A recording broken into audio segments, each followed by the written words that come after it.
What's up, everybody? Welcome back to another live stream from Scalar Learning. But welcome to a very important series of live streams in particular. Today we are continuing. We're on day 3 of the series Ace the SAT for all of you taking the SAT this Saturday on December 1st. So far, we spent day 1 going over English, and the remainder will be spent on math. Although I've been getting a lot of good questions about the English section, keep those coming, and I'll answer them as fast as possible in the comment section. But for the most part, we're focusing on math with some really, really good tips coming up this Friday. So make sure to absolutely tune in Friday. Friday is going to be a very important one. And in terms of practice problems, I know a lot of you have asked, where can I get more practice problems when I run out of Khan Academy practice problems? After the Khan Academy practice problems have been exhausted, you've gone through all of those, I have a course on Udemy called Power 800 SAT Math. You can click in the description below. There's a link to the course where there's an additional 700 practice problems, but not just practice problems. There's also video explanations for each and every one. So if you like the way I explain stuff, and if you like my Khan Academy explanation videos, you will love these videos and these practice problems. So definitely check that out. You get a discount with the code below for all my YouTube fans. Today, we are doing the calculator section of the May 2018 test, recently completed test. So yesterday we did the no calculator section. We timed it. It was really cool. It was really fun. And today we are continuing with that. I just got to get my timer set up here. So again, we're going to take it. Hold on. Stopwatch. If you're new to the channel, you're kind of figuring out what's going on. What I always do with this material is I take it as if it was a real test. So, excuse me, I'm taking it under timed settings, and I'm really working through the problems for the first time. I haven't seen this test. The section I did yesterday, I saw it for the first time, and that I think gives the most compelling explanations and the best insights in terms of how to approach these problems on test day. So we're going to continue that today with the calculator section. Now this is, I think you get 55 minutes, I believe, for the calculator section, 38 problems in 55 minutes. I usually finish this one with some time to spare, even when I'm giving the explanations. So I think we'll be done in about 50 minutes is my guess, but we'll kind of see how it goes. All right. We're going to load up the first, you know what, maybe what I'll do is I'll get them all set up here. Let's see. Kind of get it all lined up. Might be the fastest way to go. One sec, if I zoom in. Okay, let's do this. We're going to get them all lined up, and then we'll start. Might be the fastest.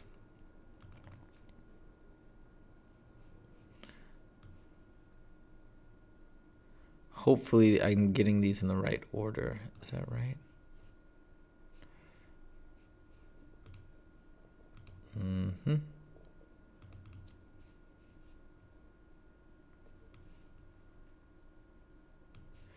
Here we go. And oh, by the way, guys, of course, I forgot to mention this.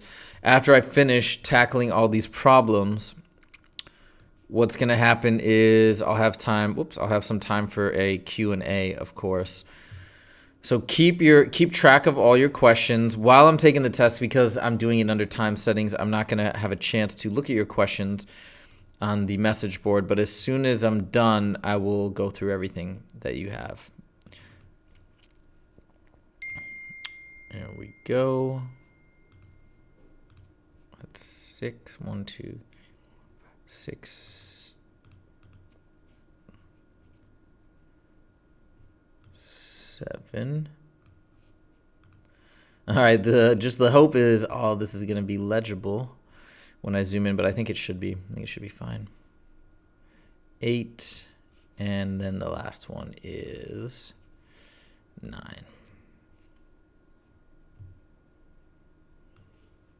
Here we go. Boom. Oh yeah. This looks good. Oh, no. Oh, yeah, this is the problem here. Hold on. I should have left more room in these. Gosh, should have done this earlier. Here we go. Let's get some more spacing here. This is so I have something to grab in between these guys to move around.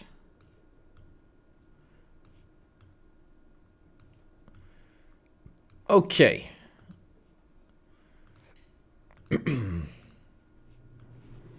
Here we go.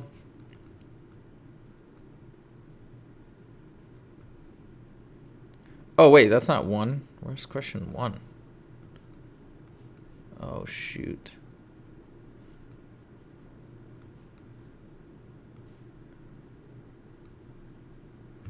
Row. How did I miss some pages here? 13 through 15, 8, 9. Where'd question one go? Oh, they're at the top. Here we go. I missed a couple.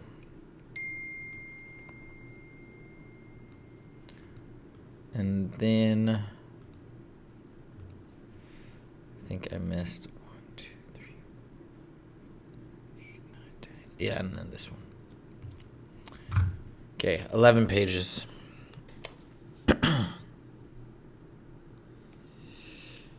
There we go. Sweet. Here we go, ladies and gentlemen. Let me just see quickly if there are any questions. Calculator section. What should I practice now? What's up, everybody? Not again, May 2018. Oh, yeah. Watch this after you take the 2018. Oh, this is from yesterday. Hold on. It's a continuous stream here. Okay, here we go.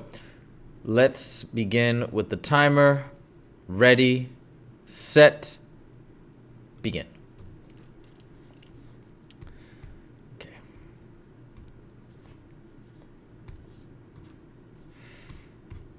A gravel company has 30 tons of gravel in stock.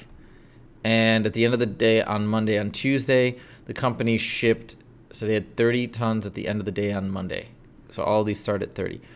On Tuesday, the company shipped 10, so they should go down by 10 and receive no deliveries. So it should be at 20 on day 2. So it's either, so these guys are out. It's either C or D. And then on Thursday, the company made no shipments and received no deliveries. Oh, no, sorry. No, Wednesday got a delivery of 20, so it should go up by 20 up to 40. Both of these are still good. Thursday, it made no shipments and received no delivery, so it should stay up. It shouldn't drop. And then Friday, it should drop to another 20, so it's D. Okay. Next, number 2. If square root of 2x equals 8, what is the value of x? I'm going to square both sides. We get 2x equals 64. X equals 32, so it's C. The number 3, which of the following must be true? X is definitely -2, right? -2 times 2 is -4, plus that is 10, so x equals -2. So this is not true, because this would be -8 equals 8. This is not true. It's C. -2 times 8 is -16, which is true. This one's out. All right, page 1 is done. Let's go here. The hardcover books produced by a publisher have pages that are 0.1 millimeters thick and a front and back cover that are each 2 millimeters thick. Pages that are, and the front and the back that are 2 and 2, and then all the pages are 0.1. Which of the following gives the total thickness? It's 4 plus 0.1 n. Because each page is 0.1 millimeters, and then the front and the back is 2, so 4. So 4 plus 0.1 n. These don't make any sense. A. 5. A teacher has signed up for a program that automatically delivers books for the classroom library. The library currently consists of 48 books. If the program delivers 12 books a month, how many books will the classroom consist of after 5 months? So, hold on. What's the classroom library? It's 5 times 12 6 should be 108, right? Because it's 5 months, 12 books each month. So 5 times 12 is 60 plus 48, which is what it currently exists. 48 plus 60 is 108. That's pretty straightforward unless I missed something. The area enclosed by a circle is 25 pi.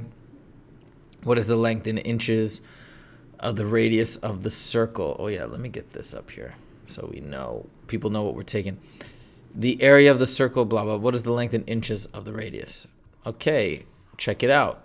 Area of a circle is pi r squared. R squared in this case is that 25. So therefore, r squared is 25. R must be 5. Radius is 5.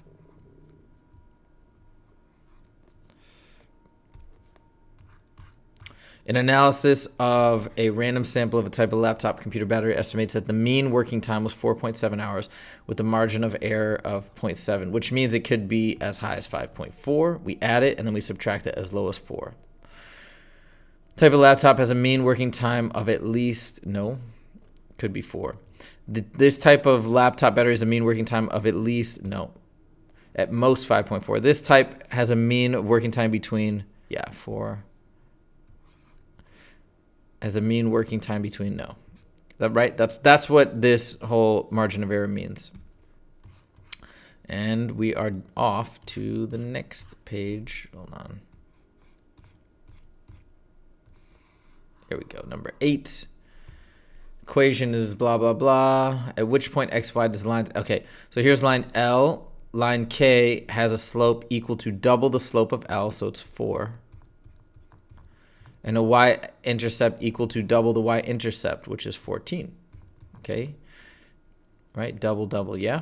At which point do these guys intersect? So we set them equal to each other. 2x plus 7 equals 4x plus 14. That's called substitution. Subtract 2x from both sides. I get 2x. I'm going to subtract 14 from both sides. 2x equals negative 7. X equals negative 7 over 2. So they intersect at negative 7 over 2. It's A. It's the only one. These all have the wrong x-intercept. And I bet if I plug that in, yep, we get 0. So in normal weather conditions, a particular type of jet burns on average 2.4 gallons of fuel per nautical mile flown. The distance from here to here is 2,100. About how many gallons of fuel the jet burn from New York to Los Angeles in normal weather conditions. So each mile, it's just 2,100 times 2.4. We'll use a calculator for that. 2,100 times 2.4 equals 5,000. All right, I'm not going to... I read that one quickly.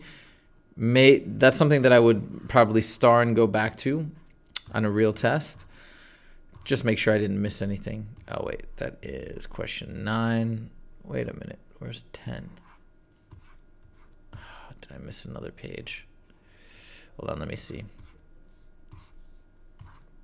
7. Shoot.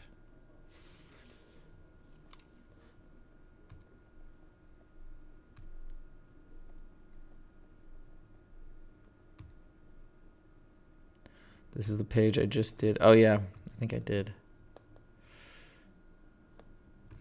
No. I already have this page. Shoot.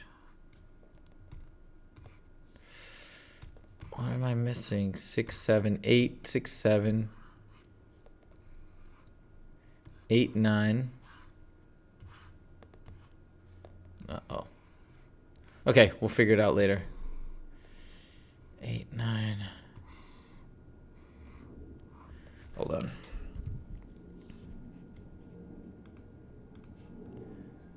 How did I miss that page?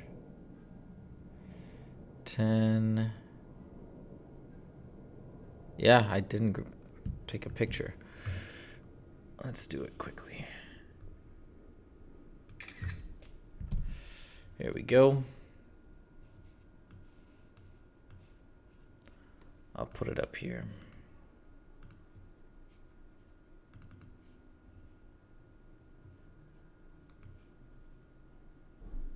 Okay.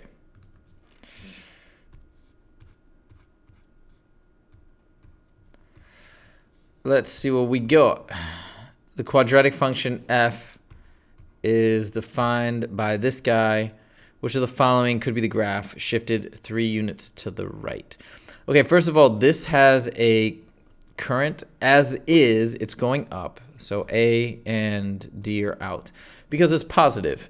And it also, this would have a vertex before it's shifted 3 units to the right. This has a vertex of -2, -1. It's the reverse of this, whatever's being added to x is in vertex form, and that value. So it's like a center of -2, -1 would be where it originally was. I'll put it in both of these, -2, -1. Now it's not this one because it says could be the graph shifted 3 units to the right. Look, 1, 2, 3. That looks like maybe a shift of 3 units to the right. I don't know, roughly. It has to be this one because this is still it has to be in that quadrant. So it's B. Next, what is the value of x plus y? We got to solve the system. I'm going to multiply the bottom one times -2. We got 5x plus 2. I'm using elimination. We got -8x, right? Multiply that by 2. Minus 2y equals -34. And we've got -3x. These cancel out, equals -12. X equals 4. If x equals 4, what does y equal? Plug it into this guy. 16. Y equals 1. Right? 1 plus 16. And then 2 plus 20, 22. We got those right. What is x plus y? 4 plus 1 is 5. Boom. Make sure you catch that, right? Don't just put in the value for x or y. In the figure above, line L is parallel to line M. Those guys are parallel.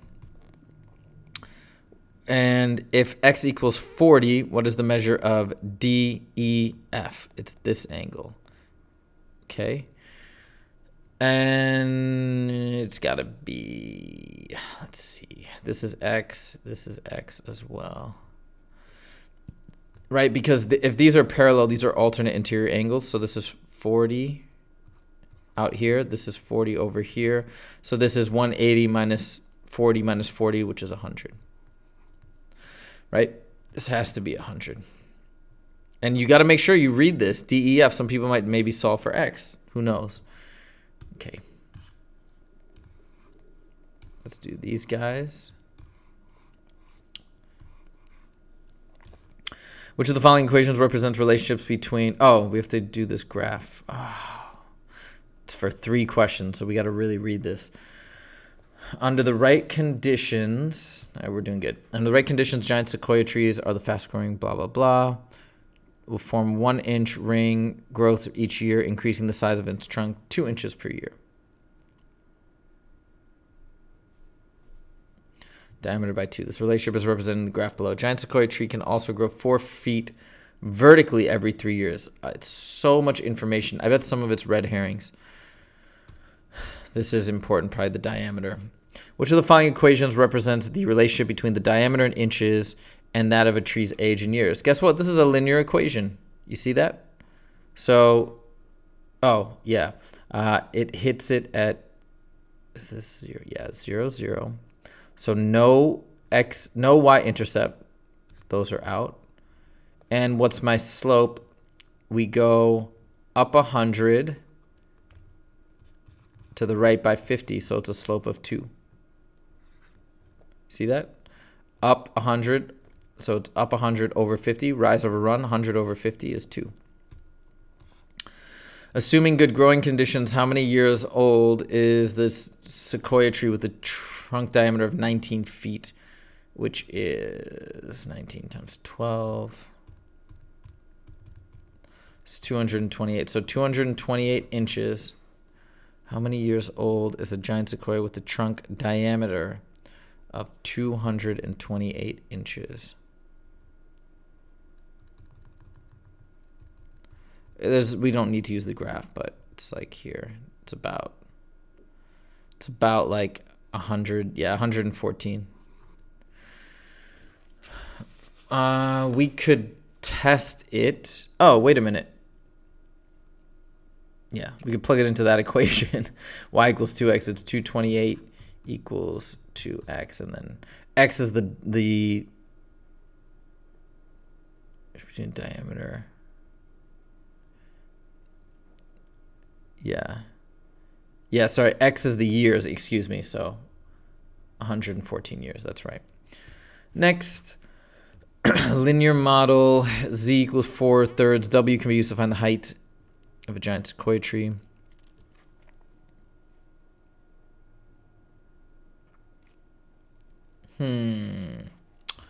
What's the relationship between height and diameter? Form 1 inch. Increase in the size of a tree.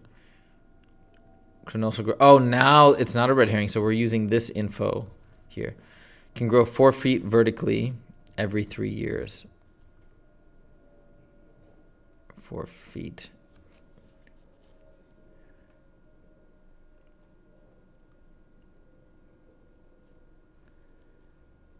It's the height. It's the height of the tree. No, just wait a minute. No, it's every year. Wait a minute. No, it's not, because yeah, it is. It's the year.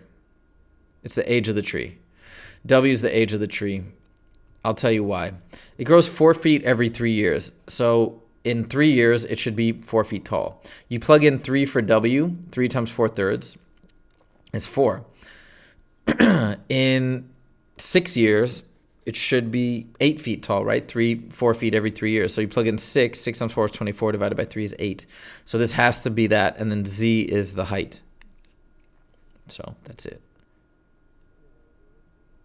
Right? As it just says W. Yeah. All right. I feel pretty good about that. We'll move on.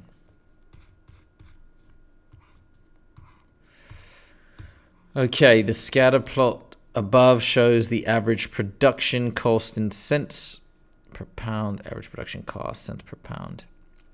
Okay. Of coffee. A line of best fit is drawn. Which of the following is closest to the difference in cents per pound between the actual average production cost in 2012? 2012. So hold on.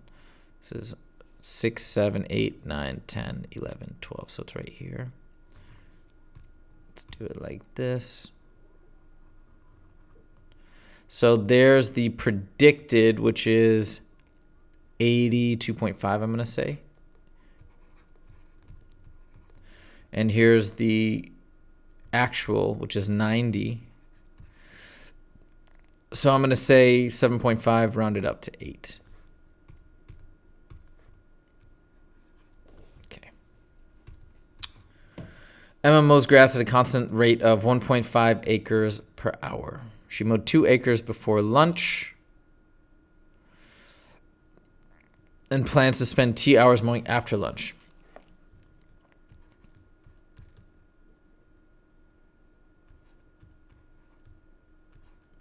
If Edmund wants to mow at least 8 acres, see how I'm setting it up just like this? Which of the following inequalities best represents this situation? It's this.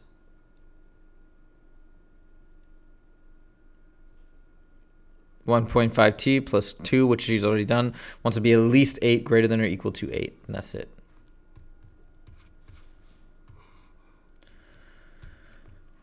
In the system of equations, k is a constant. When the equations are graphed, the graphs intersect at exactly 2 points, which cannot be the value of k. I have to think about this for a second.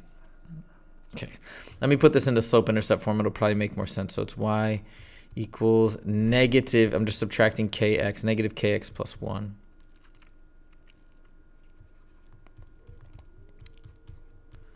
Plus k, and if I were to graph this, okay, this is going down, all right? And if here is my imaginary k, it would look like this. And this would be my slope, and here's 1. And it's a negative k slope, let's say. So it's like like this, okay? So k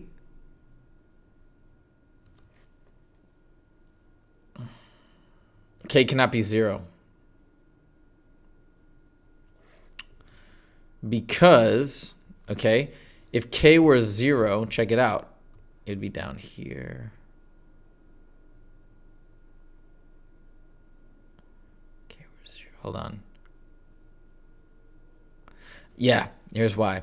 If K were 0, this would be down here, and then it would change this line to be y equals 1, and they would never intersect. Okay, if K equals 1, it would be, hold on, up here, and then this would be negative K, and then this would come through. Yeah, this would come through. It'd still come through here anyways. Now every other time it's going to come through there. It's going to be something like this. But bottom line is 0 is going to mess it up. So it's clearly 0 is the answer. Now we have this one of 100 people who played a certain video game. 85 scored, more than 0. Greater than 0. But less than 10,000. Hold on, let's write this a bit better. 85, 0 to 10,000. 14, 10,000 to 100,000. And the remaining player scored 5 million. Which of the following statements about the mean and median of the 100 scores is true? The mean is definitely greater than the median. I'll tell you why. Because this is an outlier, and it's going to skew. The median's going to be in here. Because you're going to cross the 50 mark within this group, and whatever. Like when you take the mean, this crazy outlier is going to blow the mean out compared to the median. The median is definitely not greater. The mean and the median are definitely not equal. I hate when they give those answers like that because now I'm just questioning it. But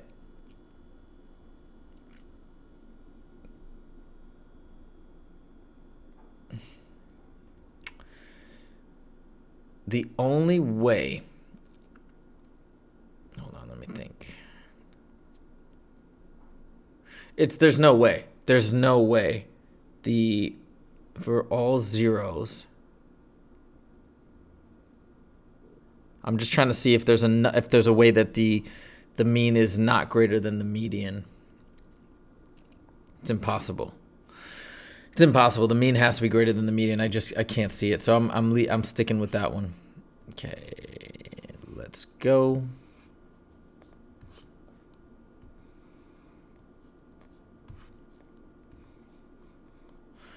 Okay, another long one.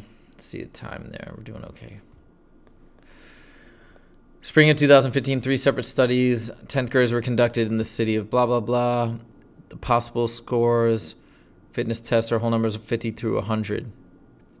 Okay. So study 1, 24 people got this range, 36. I get the graph. Study 2, 50 people got here, 67 got here, 52 got here. And then study 3, you can see more people scored lower. All right. Oh, no, but actually, sorry, the numbers changed. Here we only had 100, then 200, then 300. The participants for the study were selected as follows. 100 10th graders, 200 10th graders, 300 10th graders. This is random, volunteered. No 10th grader participated in more than one of the 3 studies. Okay, let's see the questions. What percent of all the scores reported in the 3 studies were in the range of 50 through 59? Add these guys up. 24, 74 plus 88.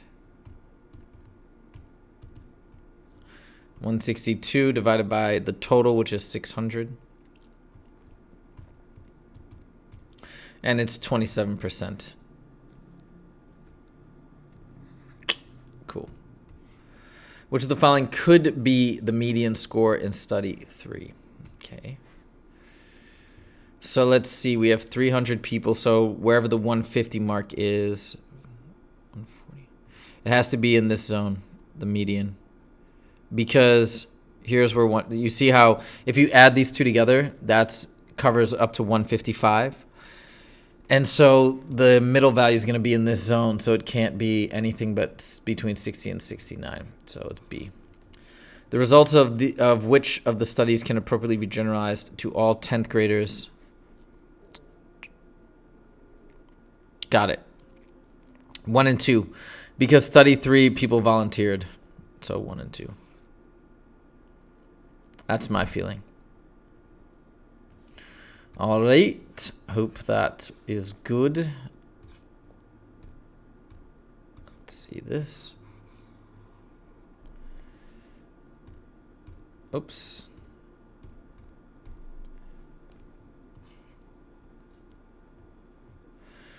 In 1789, Benjamin Franklin gave an amount of money to Boston. The money was to be invested for 100 years in a trust fund. If the value of the trust fund doubled every N years, it's exponential. It's this guy. Right? Yeah, it's an exponential function, so that's all. In the equation above, if the equation is true for all values. Okay. When it says if the equation is true for all values, it means the left and right side have to be equal.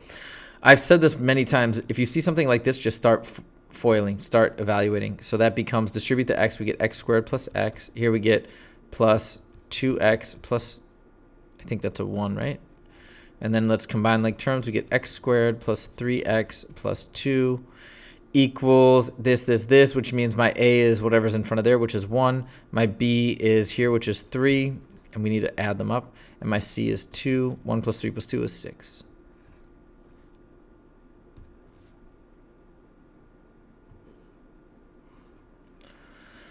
The scatter plot above, I'm just making sure that that's not like a 4 or something, because it's hard. It looks a little grayed out. But if it were a 4, this wouldn't make any sense. It would be 8. Yeah, there's no answers with that, so I think that's right. Okay. Scatter plot represents salary, Y, in thousands of dollars, and number of years of experience.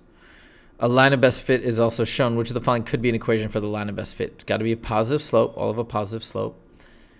It is, let's calculate what the slope is. It's going from 49 to 55. So it goes up by 6 and over by 4. So it's a slope of positive 3 over 2, which means these are out. And a y-intercept of 40, 46, 47, 48. About. So it's this one. Because this has no y-intercept. That's clearly a y-intercept. That's it. Now these last 5 should be pretty hard, usually. Equation above is graphed if h and k are positive constants. And h doesn't equal k. Don't worry about this. This is just so that doesn't go to 0. How many distinct intercepts does the graph have? 1, 2, 3. That's it.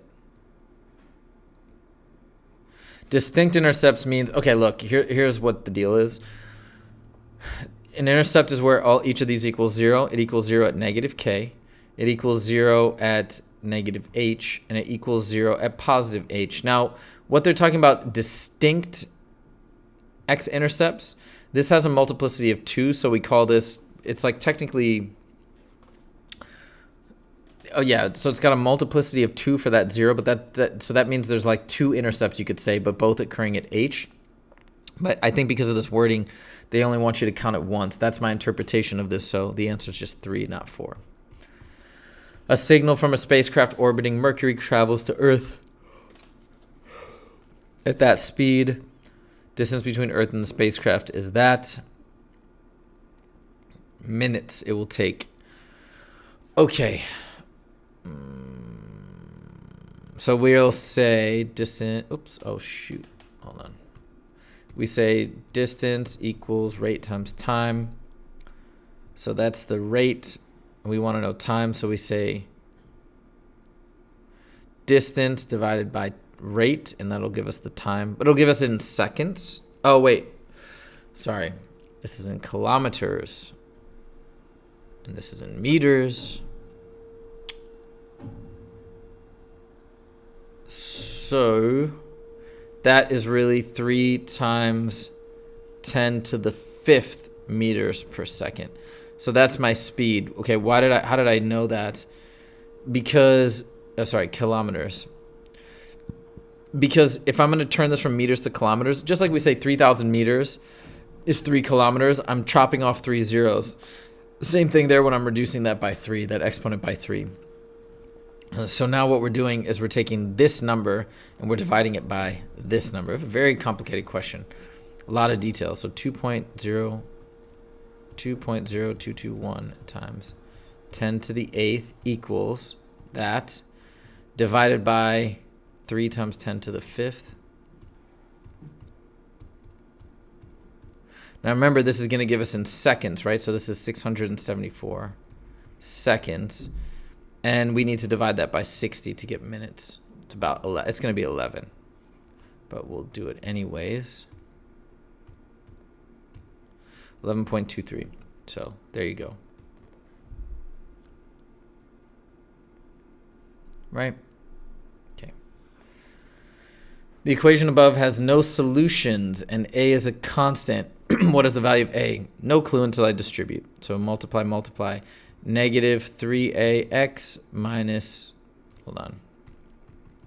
Let me move this over here. Okay, negative 3ax minus a plus x equals 7x minus 2. We got to combine these x terms, okay? So I'm going to say negative 3ax plus x minus a equals that. Then I'm going to factor out x. Since x times negative 3a plus 1, right? Minus a equals 7x minus 2. Okay, so this has no solutions. Hold on.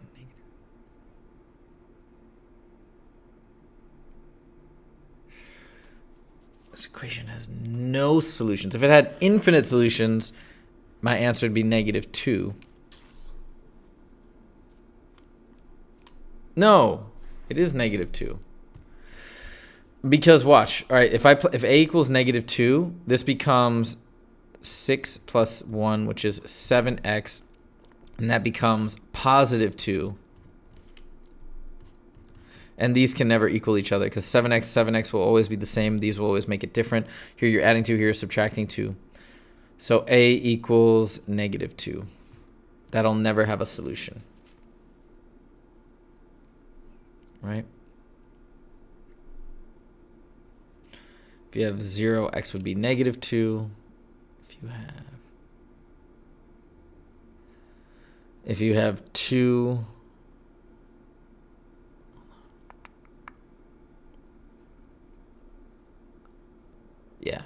yeah, I feel good about it. Okay, next. So you see on the clock, we've got still a lot of time. Oops. Because we got 55 minutes and we're already on 29 and 30. And then, like I said, at 31, they reset in difficulty. Okay, here we go. These should be the 2 hardest. Table below shows the number of lakes in this. If a lake has a high alkalinity, which of the following is the closest to the probability that the lake also has a shallow depth? So if we're already here, what's the probability that it's shallow? It's 209. over 340. That's it. We're not concerned about any other totals at this point. So we already are assuming it's high. So 209 divided by 340. Actually, this one's pretty easy, I guess. It's a one step. 61% or 0.61, right?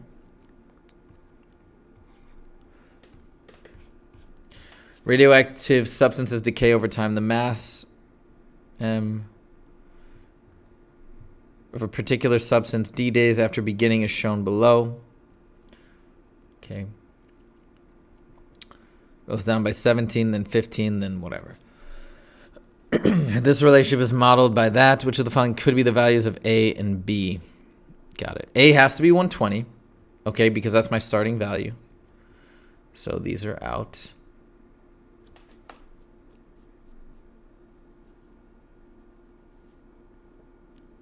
Wait, what's D?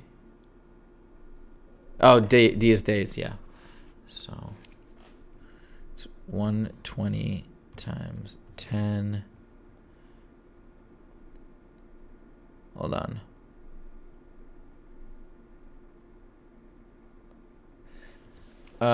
Wait a minute.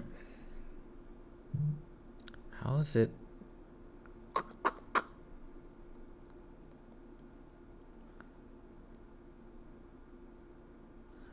What?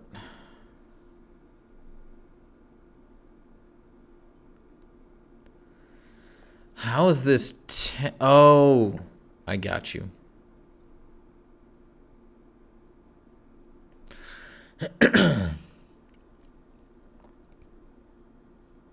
I feel like it's D. I'm trying to think of a way to justify this, though, like concretely. So they made this really tricky. 11 over 5,000.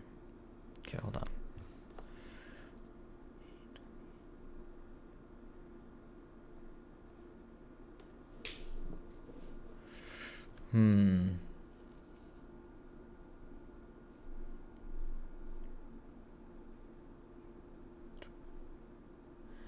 It's a fractional exponent. You're taking a root. As the days go up, it's just like a positive exponent doesn't make sense. A positive value here doesn't make sense because as the days go up, this would get bigger. It wouldn't decay. So it should get more negative, which is why negative has to make sense. You know what I'm saying? As days goes up, like let's pretend, for example, at 1,000 days, right? 1,000 days would be 1, 2, 3. So it'd be like negative 2.2. So it's like 10 to the negative 2.2 equals that, right? Which makes sense. Times 120, my starting value. And that's how much you'd have left. You'd have 0.7 grams. So like this one would be different. It'd be 10 to the 2.2. Nah, like this doesn't make sense. It's got to be D. It's got to be D. You can actually solve this by plugging in these values, but I'm like trying to, I was trying to do it faster. That probably took longer to think about, but we're still good. We still got like 20 minutes. This is crazy. A scale drawing of a room uses the scale this. In the drawing, one wall has a length of 22. All right. So it's 11 feet. That's it, right? Because if it's 2 centimeters, it's 1 foot. 4 centimeters, 2 foot. 6 centimeters, 3 feet. So if I multiply this by 10, it'd be 20 centimeters is 10 feet. Multiply by 11, 22, 11. The function has the property that for all x, 3 f of x equals f of 3x. Okay.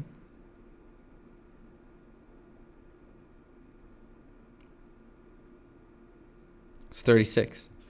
So what we did here is we know that if I do f of 6 is 12. Okay. Oh, wait, I did it backwards. Sorry. It's 4. So if we know that f of 2, we know that f of 3 times 2 is the same as 3 times f of 2. Okay? and we know that f of 3 times 2 is f of 6, right? And we know that f of 6 is 12. So if 3 times f of 2 is 12, looking at these guys, divide by 3, f of 2 then is 4. So I'll erase all this and say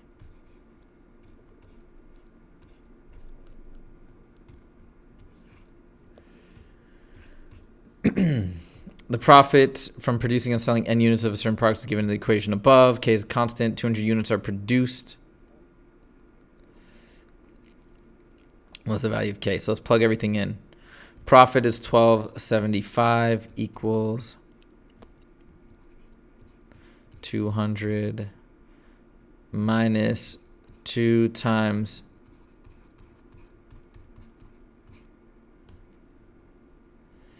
1800 minus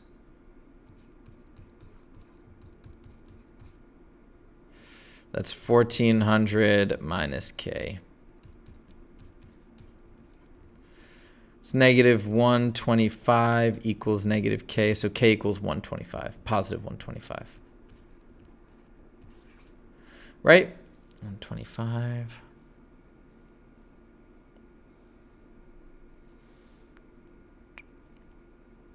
Yeah, I think it's right. Okay, 15 minutes left.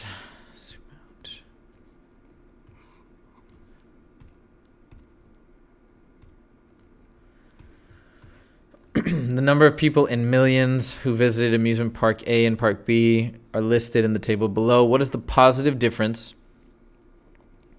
between the mean number of people who visited park B and mean number of people who visited park A during those years? Oh, man. We have to... This is just a pain because we got to calculate the mean, so...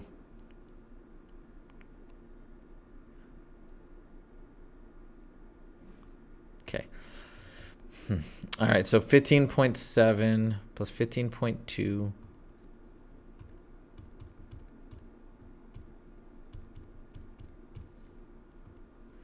plus 14.4 plus 14.1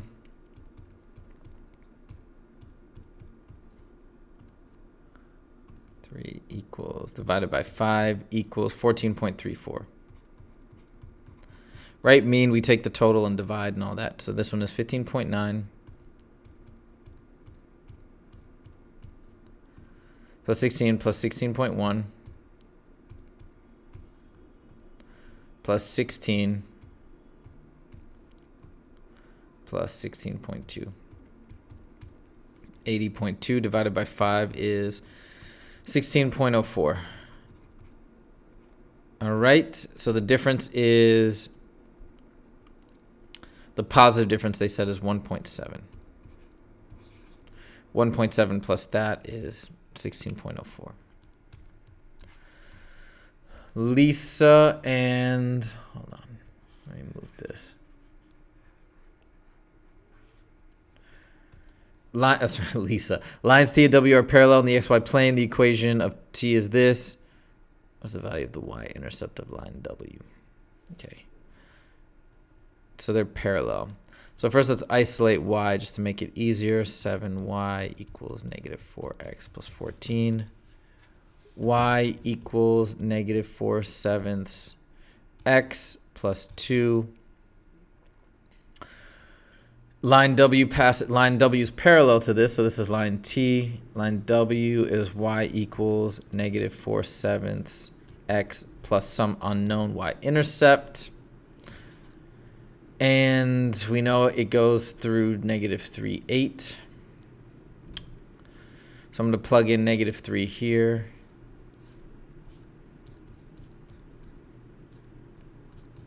And 8 over here. 12 over 7 plus b equals 8. Subtract 12/7, so 8 minus 12 over 7. This becomes 56, right? 7 times 8 is 56. 56 minus 12 is 44. over 7, which is, what? I don't like that. 6 2/7. That just doesn't seem right. 4.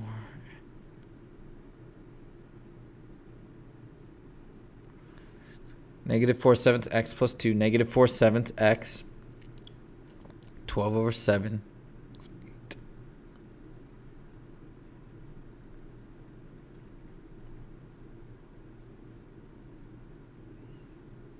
All right, I'm going to stick with it. I think I did that math correctly.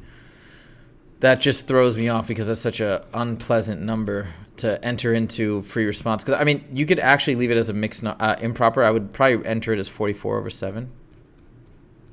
But that's a little scary. I would triple check that one if I were on the real test. But whatever. Okay, we'll come across that when we go through the answers. In the figure above, ABC are right triangles. Cool, which means they're also similar. CD is 20. Mark it up on a diagram. And the tangent of angle ABC is 2.5. So tangent of angle ABC, which is the same as this guy, by the way. Okay. They're similar. It has to be. So tangent of this is 2.5, which means adjacent, opposite over adjacent, which means 20 over ED equals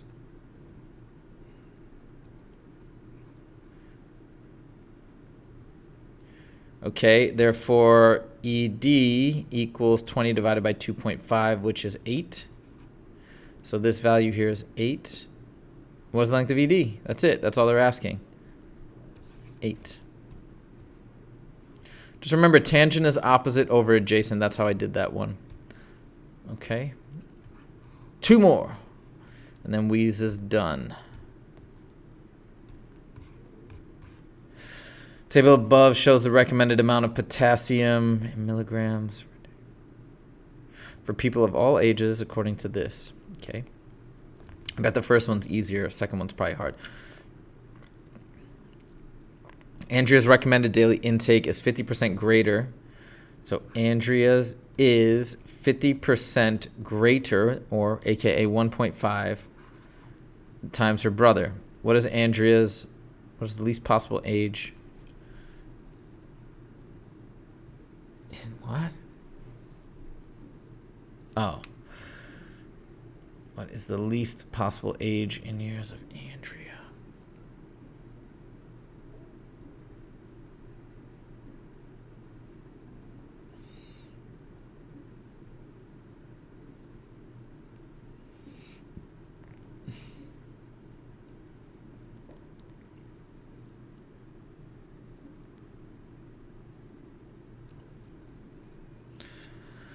I am kind of confused. Okay, so her daily intake is 50% greater than that of her 2-year-old brother.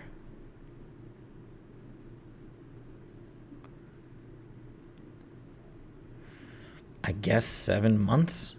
Because, what, is it exactly 50% greater? Because 50% greater than 400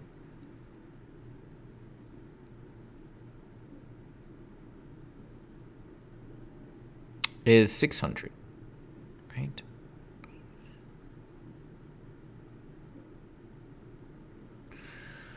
This is confusing. 7 months is my guess. Oh, but in years. Nah, see, it can't be. It can't be because, what, am I supposed to give a decimal? Oh, sorry. Now I get it. Now I get it. I didn't see that it's a 2-year-old brother. I missed that. All right, cool. So Andrew's recommended daily intake is 50% greater than that of her 2-year-old brother. What is the least possible age in years of Andrea? So her brother is here at 3,000. Oh, now I get it. It's 9 years. 9 years. That's 50% greater than 3,000 is 4,500. Okay, cool. That didn't make any, because that's half of 3,000 is 1,500, and you make it there, make it go there. I didn't understand that at first. The recommended daily intake of potassium for an 8-month-old child, right in this pocket, 700 is what fraction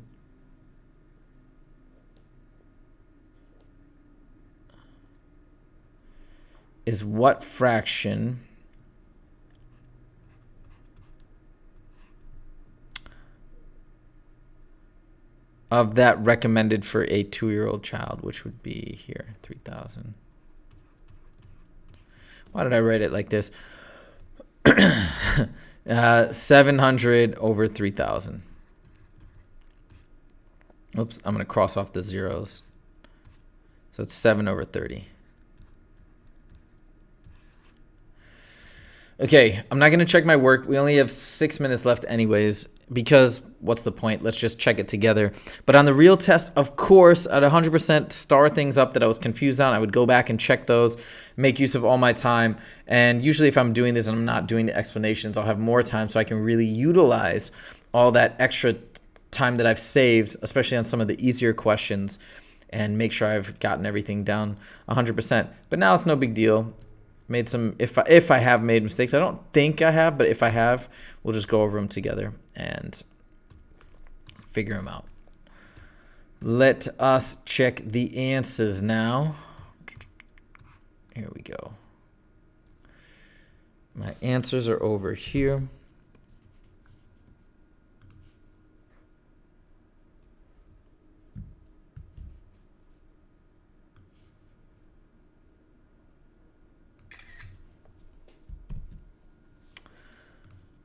I'm going to put it up here.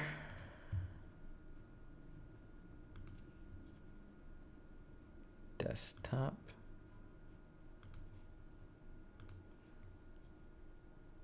Cool.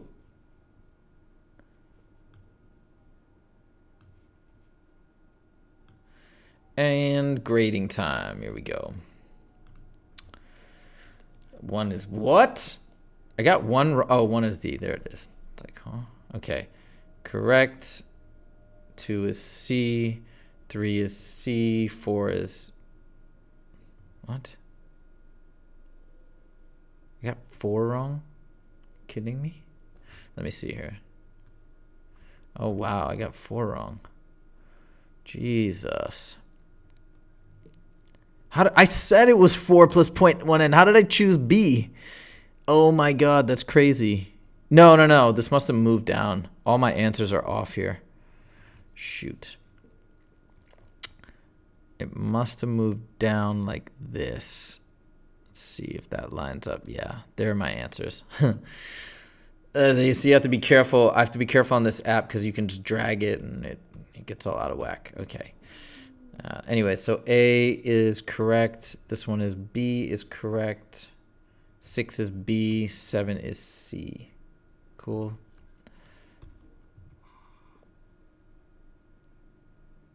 That's number 10. Okay, well, whatever. We can do that first. 10 is BAB. So BAB.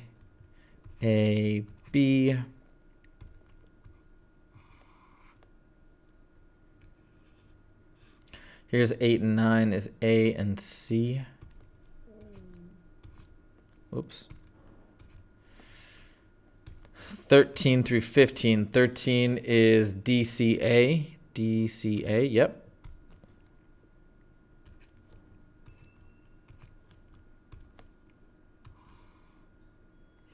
Sixteen is,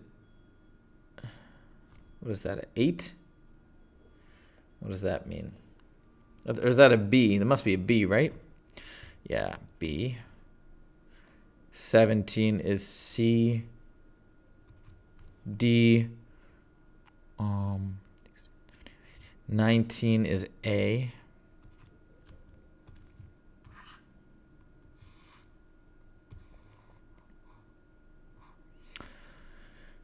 20 is DBB. DBB.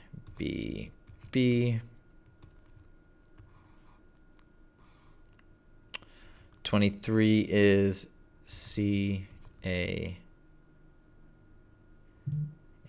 B. Cool. 26 is C, B. 26, 27, 28. 29 and 30 are D and D. Okay, multiple choice, all good. Oops. Now we get to the free response. 11, yay. 4, correct. 125, correct. 1.7, correct. Oops. This one, yes, 44/7. But you see, you could enter it as, oh yeah, you couldn't enter it as this, but you could enter it as 44/7 or the decimal equivalent. Yeah, because the mixed number thing gets weird. So I'll mark this as correct. I didn't circle the 44/7, but I put it there. Count it. And then 36, is 8. 37 is 9, and 38 is, yeah. All right. I got them all right, so that's cool. I don't know. Yeah. All right, that's it. Let me go to the question board now that we are done with this test. Let's see what we got.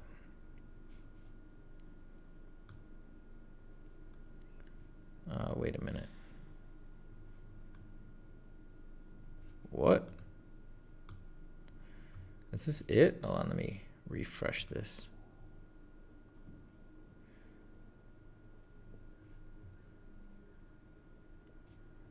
Here we go.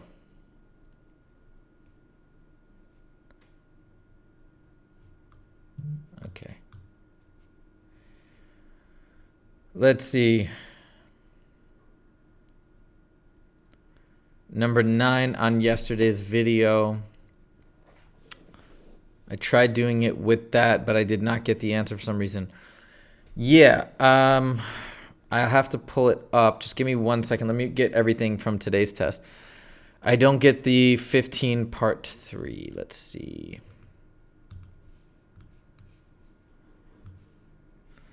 15 part 3. This one? Okay. Yeah, this was one of the tough ones. So let's go over this. We have, this is all about the vertical height, okay? So they're saying which one, this can be used to find the height in trees. What does W represent? Well, look, we have to go back to this last line here. It says a giant sequoia can grow 4 feet every 3 years. That right there is your formula for slope. Rise over run, grows 4 every 3 years.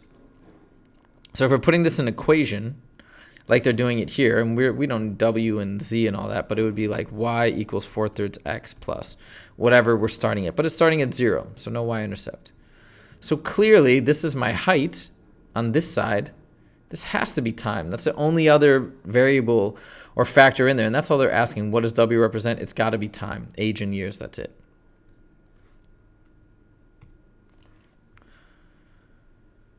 Now, if you'll be doing the Friday video, and I'm going to be, is that too late? I'll tell you what, if other people message me and they want it earlier, I can do it. It's just I'm trying to accommodate people in the States because we get out of school on the East Coast at least by around 3 or 4 p.m. And that's what I'm trying to get those folks in so they can check this out.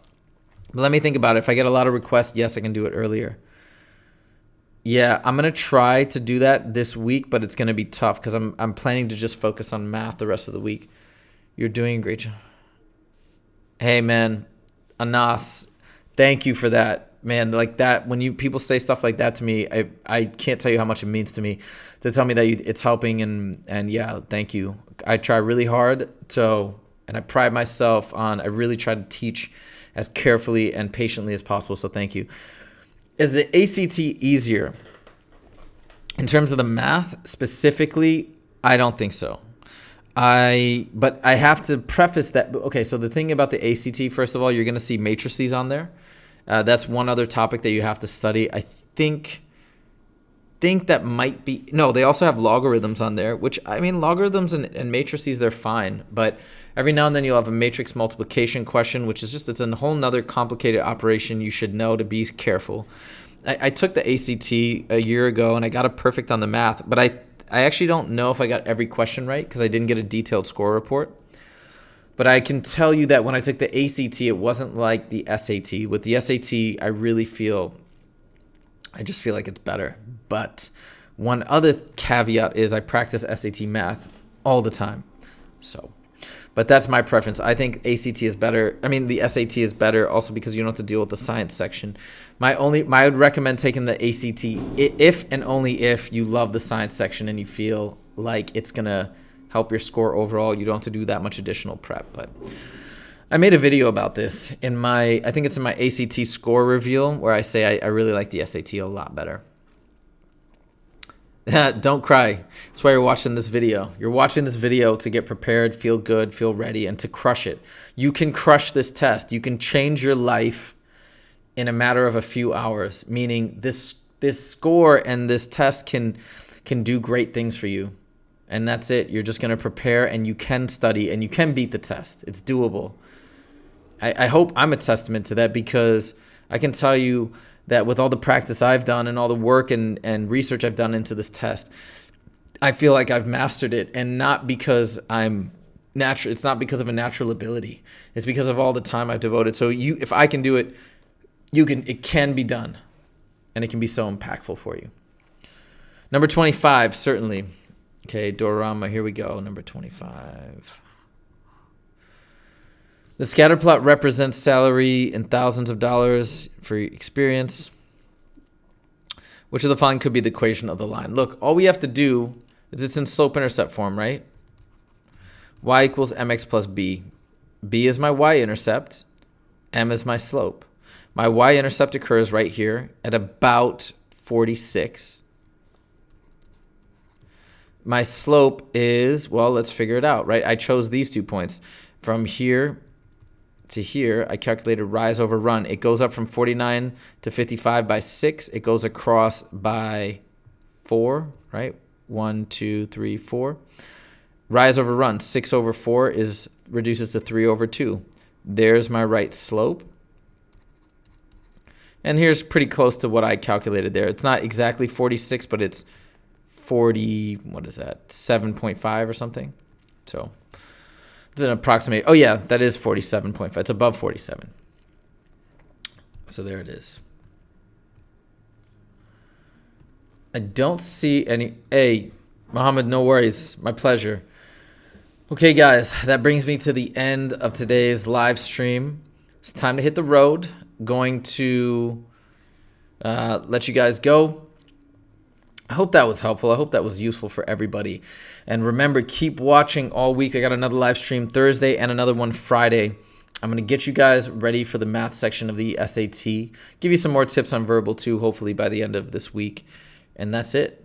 We're gonna prep. We're gonna get prep as hard as possible. And then Friday after that last live stream, you're gonna chill, relax, calm yourself the morning of, and go in and do your best. That's all you can do. Thank you guys for joining, and I'll see you all next time. Take it easy.